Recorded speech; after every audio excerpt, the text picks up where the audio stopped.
Ok, donc, une étude biblique sur les dons du Saint-Esprit. Merci. Excellent. Donc, le passage que l'on va lire, le passage très connu, vous connaissez certains d'entre vous déjà, 1 Corinthiens 12, versets 8 à 10.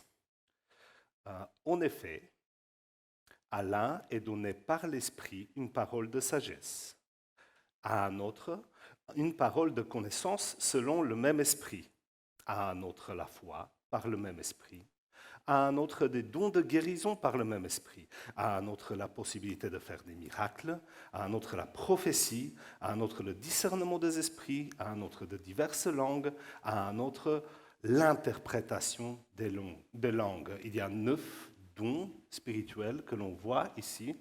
On va les parcourir avec le but de nous encourager, chacun d'entre nous, à les rechercher, ces dons. Donc, la première fois que j'ai entendu une étude biblique là-dessus, j'ai tout demandé. Moi, j'ai vu ça, j'ai dit, mais c'est génial, je veux tout, les dons. Et donc, si vous êtes comme moi, vous ferez la même chose. Alors, avant de commencer, on va essayer de voir si le PowerPoint fonctionne, mais ça, c'est pas possible. Et donc, on va dire juste 4 choses. Les dons sont pour aujourd'hui. La Bible dit, n'éteignez pas l'esprit. Ces dons-là sont pour nous l'Église maintenant, parce que Jésus construit son Église par le Saint-Esprit avec ces dons-là. Deuxièmement, dans 1 Corinthiens 13, et au milieu de tout ce passage de 1 Corinthiens 12, 13, 14, qui est en fait l'enseignement le plus complet qu'on a sur le don de Saint-Esprit dans toute la Bible. Et ce passage, 1 Corinthiens 13, parle de l'amour. Si vous ne l'avez jamais lu, lisez-le. Et en fait, il faut pratiquer ces dons dans l'amour. C'est la clé, c'est important. Sinon, ça n'a pas de sens. Et c'est contre-productif. Un mot-clé dans ce passage également, c'est édifier le chrétien personnellement et l'Église d'aujourd'hui. Ces dons servent à édifier. Et dernièrement, les dons du Saint-Esprit ne sont pas un but en soi, c'est un moyen que le Saint-Esprit utilise pour édifier et pour faire plein d'autres choses que l'on verra tout à l'heure. Donc, ils ne remplacent pas une vie de prière, une vie de dévotion personnelle, ces dons. Non, c'est un moyen, ce n'est pas un but. Alors, si je clique, ça ne marche pas encore. Passe au suivant. Alors, c'est parfait. Ces dons, il y en a 9, on vient de les voir, ils sont groupés en 3 groupes de 3. Les voilà, dons de puissance, dons de révélation, dons vocaux. On les groupe simplement pour les étudier mieux. Alors, on commence avec le premier. Slide suivant. Ce truc, il ne fonctionne toujours pas. Je ne sais pas si je dois l'allumer. Non. Acte miraculeux, c'est le premier. Donc, dans l'univers, il existe 2 types d'événements. C'est les œuvres providentielles, c'est là où Dieu utilise les lois naturelles, les lois de la nature pour faire des choses, et les œuvres miraculeuses, lorsque Dieu agit à l'encontre des lois naturelles qu'il a créées. Et alors là, on parle de ça. C'est un acte miraculeux, c'est quelque chose qui dépasse les lois naturelles, il dépasse nos capacités. Et voilà, quelques exemples que l'on voit. Selon les lois naturelles, on ne peut pas marcher sur l'eau. Et Jésus, il a marché sur l'eau. On ne peut pas multiplier des pains avec une prière, selon les lois naturelles. Quand on dit pain, multipliez-vous, merci Seigneur, ils ne peuvent pas devenir plusieurs. Ça contredit clairement la loi de la conservation de masse, la loi de Lavoisier, si vous voulez savoir. Lorsque Jésus demande d'enlever la pierre devant le tombeau de quelqu'un, de Lazare qui est mort pendant 4 jours, c'est un miracle, c'est une recomposition du corps. Un autre exemple que vous avez là, avec Pierre, qui fait les mêmes choses que Jésus. Donc c'est pour les disciples aujourd'hui. Merci Timothée. Alors, quel est le but? Pourquoi les miracles? C'est pour faire connaître Jésus, pour que tous croient en Jésus. Ça, c'est le but. Jésus l'explique clairement, Jean 11,4, ceci arrivera pour que la gloire de Dieu soit relevée. C'est le cœur du message de l'Évangile. Alors, on va étudier tous les dons et en fait, on va le faire de cette manière-là. Comme vous avez vu, on va donner une définition, donner quelques exemples et avoir le but. Quel est le but? Donc, on va suivre cette trame. Guérison. C'est quoi la guérison? La guérison, c'est lorsque une maladie est guérie surnaturellement suite à la prière d'un disciple de Jésus. Vous y êtes dans votre PowerPoint. Marc 16, verset 18 nous dit que les disciples imposeront les mains aux malades et ceux-ci seront guéris. Ce n'est pas le don de devenir médecin, comme certains vous diraient, même si les médecins, c'est super bien. Si vous avez besoin, allez chez le médecin, c'est très bien. Quelques exemples pour voir que ce n'est pas ça. Dans Marc 5, 34, Jésus dit à la femme qui a touché sa tunique et qui est instantanément guérie, « Ma fille, ta foi t'a sauvée. Pars dans la paix et sois guérie de ton mal. » Acte 14, versets 8 à 10, c'est le slide suivant. Vous verrez, vous lirez le passage. Alors le but des guérisons, en plus que ce qu'on a dit, c'est-à-dire que Dieu soit loué et connu, il y a un but important des guérisons, c'est que Dieu veut manifester sa compassion envers nous par la guérison. Donc il souffre avec nous lorsque nous souffrons. Donc un des buts importants, concrets pour ce don. Alors concrètement, par rapport aux guérisons, prions pour les malades avec toute la foi que nous avons. Et lorsqu'ils sont guéris, réjouissons-nous avec eux et louons Dieu. La foi. Suivant. Alors, qu'est-ce que la foi? Qu'est-ce que le don de foi? Le don de foi n'a rien à voir avec la foi qui sauve. Pour être sauvé, il faut avoir la foi en Jésus-Christ. Là, on ne parle pas de ça du tout. C'est le don de foi. Il s'agit d'une foi surnaturelle, particulière, accordée par le Saint-Esprit, qui pousse le chrétien à croire qu'il est capable de faire des choses extraordinaires, quelque chose de miraculeux. Sans doute, c'est une foi associée aux signes et des prodiges. C'est un don de foi qui n'est pas la foi pour être sauvé, la foi que nous avons tous. Parfois, le Saint-Esprit nous donne le don de foi. Par exemple, non. Par exemple, dans Marc 11, Jésus prie et dit que plus que jamais, personne ne mange du fruit de cet arbre, et puis l'arbre, il est complètement desséché, et les disciples le voient.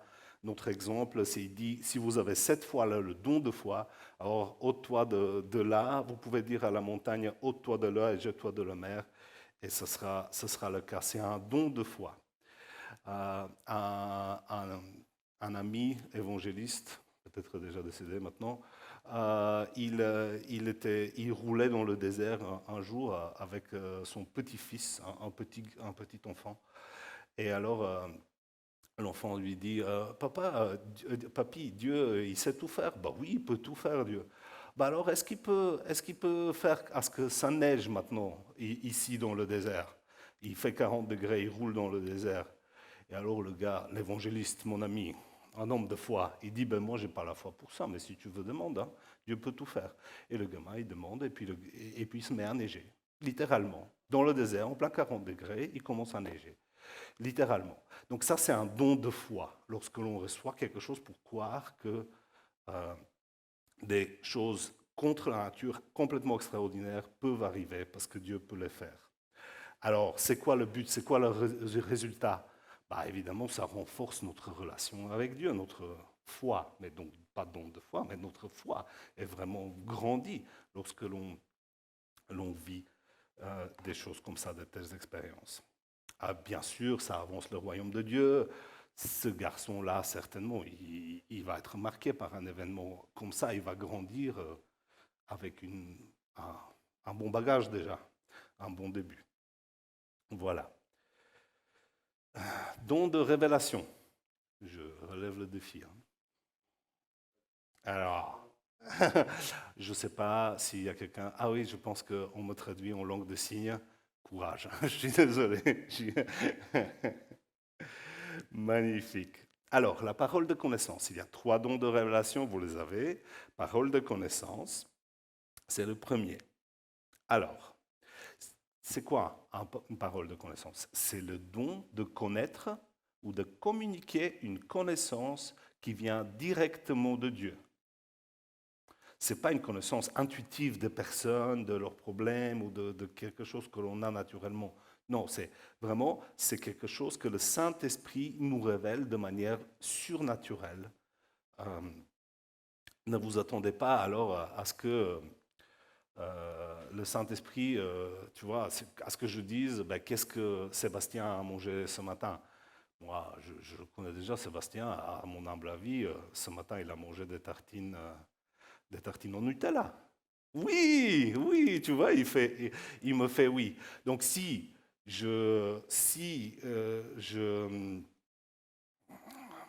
serait un mensonge de prétendre que c'est une parole de connaissance, ça.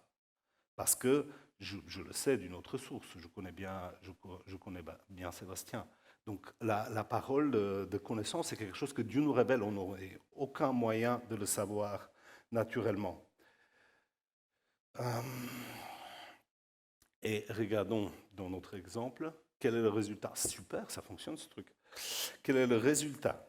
Alors Jésus vit Nathanaël s'approcher et il lui dit, voici. Donc je lis Jean 1, 47 à 49. Voici vraiment un Israélite en qui il n'y a pas de ruse. Et Nathanaël lui dit, mais d'où me connais-tu? Jésus répond, avant que Philippe t'appelle, quand tu étais sous le figuier, je t'ai vu. Alors Nathanaël répondit, Maître, tu es le Fils de Dieu, tu es le roi d'Israël. Et donc là, on voit le but des dons de parole de connaissance, c'est l'avancement du royaume de Dieu. Un autre exemple, nous le voyons dans Acte 5, c'est l'épisode avec Pierre, Ananias et Saphira. Et Pierre n'aurait pas pu savoir, c'est un don de connaissance là, parce que Pierre n'aurait pas pu savoir que Ananias avait vendu son champ à un prix qui était différent. Et donc c'est le Saint-Esprit qui lui a révélé. Et Pierre n'était pas omniscient, etc. Et alors, vous lisez le passage et vous voyez que l'avancement du royaume de Dieu, la crainte dans l'Église est le résultat, le but de ce don. Encore une histoire. Une fois, mon épouse est parlé avec sa collègue et comme ça, en parlant du père de la collègue, Marie, elle a reçu comme ça, elle dit, je ne sais pas exactement comment ça s'est fait, mais je sentis bien que c'était quelque chose. Et j'ai dit à ma collègue le prénom de son père. Et alors, elle était complètement stupéfaite. Elle a dit, mais c'est pas possible, comment tu sais? Et alors, le résultat de cela, c'était que Marie a pu expliquer l'évangile, parce que la collègue était intriguée, mais qu'est-ce qui s'est passé? Comment tu sais comment il s'appelle, mon père? C'est pas possible, tu pourrais pas le savoir. Ça, c'est un exemple.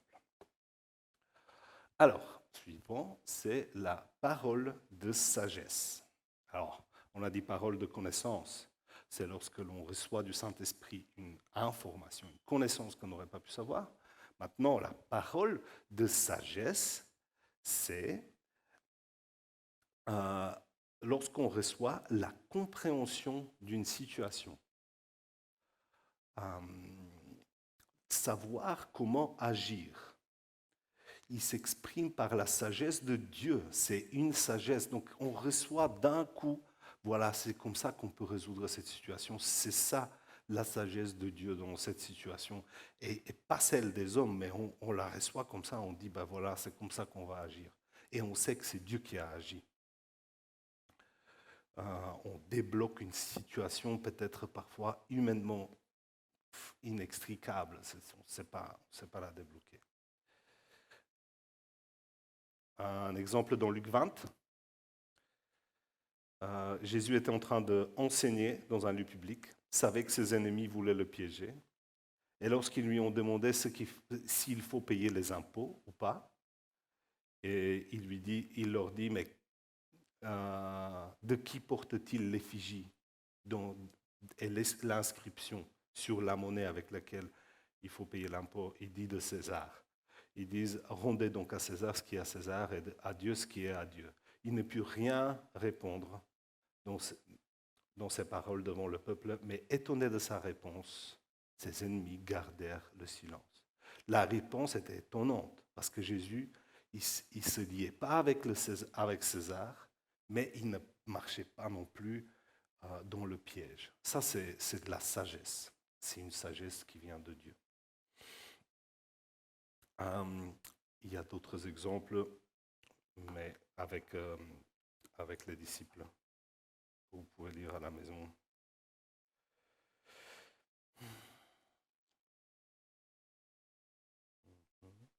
Dans Acte 15, c'est le dernier.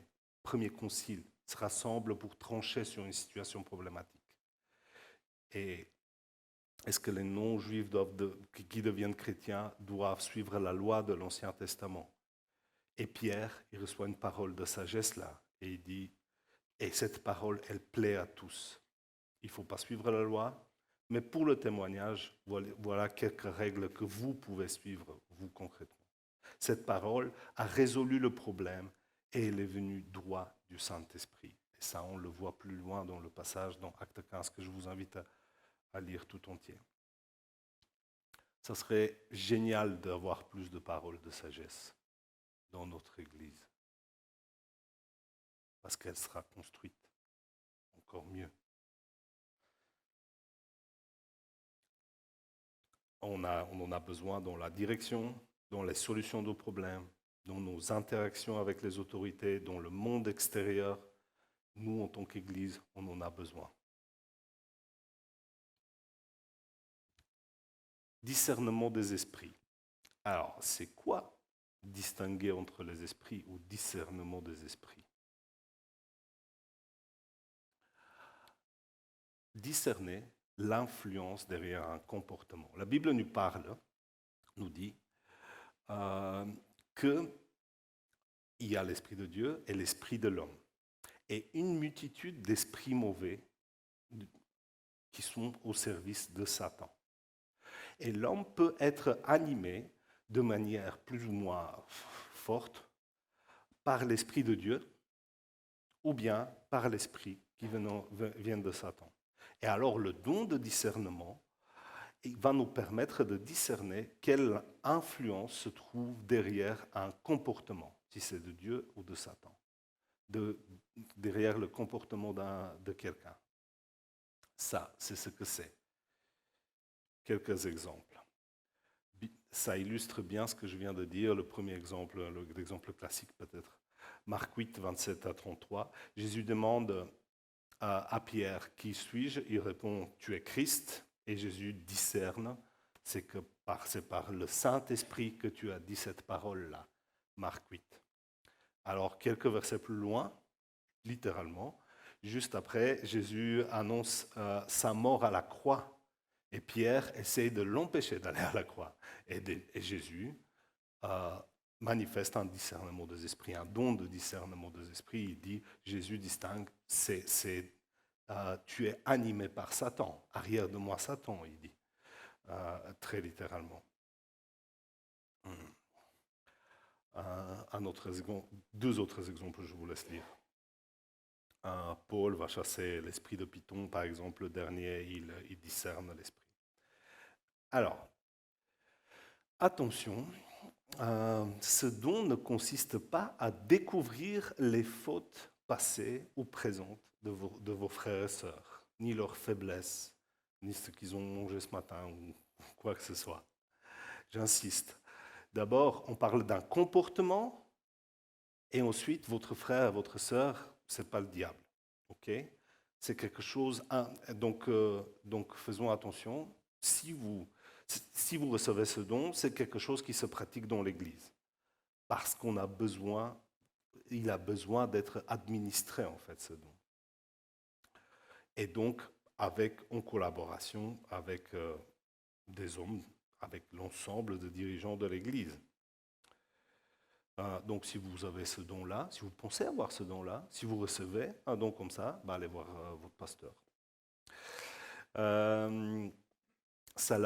Et ça peut être vraiment quelque chose d'important. Ça peut permettre à discerner, à faire avancer l'Église. Mais ça doit être géré de manière sage. C'est important. Et ce don est important pour garder la pureté des manifestations spirituelles. Parce que les manifestations spirituelles, c'est ce par quoi Dieu construit son Église. Il continue. S'il n'y avait pas de manifestation surnaturelle, peut-être 3/4 d'entre nous, on ne serait pas là. Enfin, vraiment, c'est comme ça que Jésus construit son Église. Et le diable, il aime bien s'y parsemer, quoi. Et donc, quand c'est le cas, par exemple, dans l'église à Corinthe, à laquelle Jésus écrit cette lettre, alors la réponse de Paul pour résoudre le problème n'est pas arrêter les manifestations spirituelles complètement, il est dit, faites-le dans l'ordre. Et alors, il demande de corriger des abus et de garder l'action de Dieu bien saine et bien gérée. Et donc ce don de discernement des esprits est le gardien de la pureté des manifestations spirituelles. Et voilà pourquoi il doit être pratiqué à l'Église.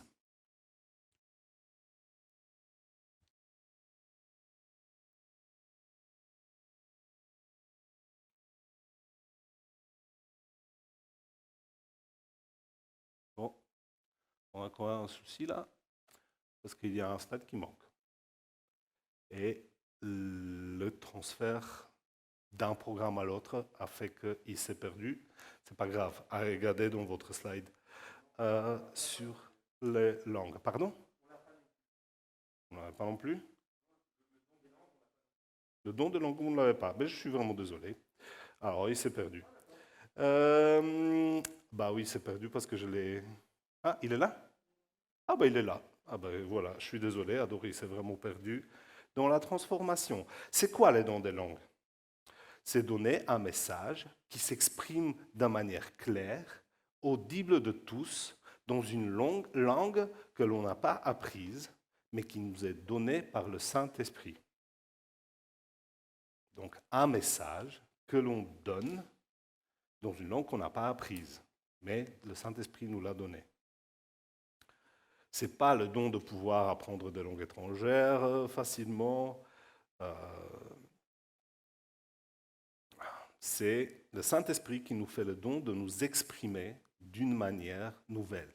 Cela peut être par des langues terrestres, donc on peut donner un message, et en fait, nous, on n'a pas appris cette langue-là, on ne sait pas ce que c'est, mais quelqu'un qui est là et qui connaît cette langue-là la comprend. Il dit, mais tu as parlé dans mon patois que personne ne connaît. Ben, moi, bien sûr, je n'ai jamais appris cette langue-là. Ça, c'est l'exemple que l'on voit. Oui, c'est l'exemple que l'on voit dans Acte 2. Ou bien, ça peut être dans une langue céleste, un message que l'on dit dans une langue que le Saint-Esprit nous donne et qui est pour l'Église, un message pour l'Église. Et donc, dans ce cas-là, et l'exemple, on peut le lire dans 1 Corinthiens 14, 5.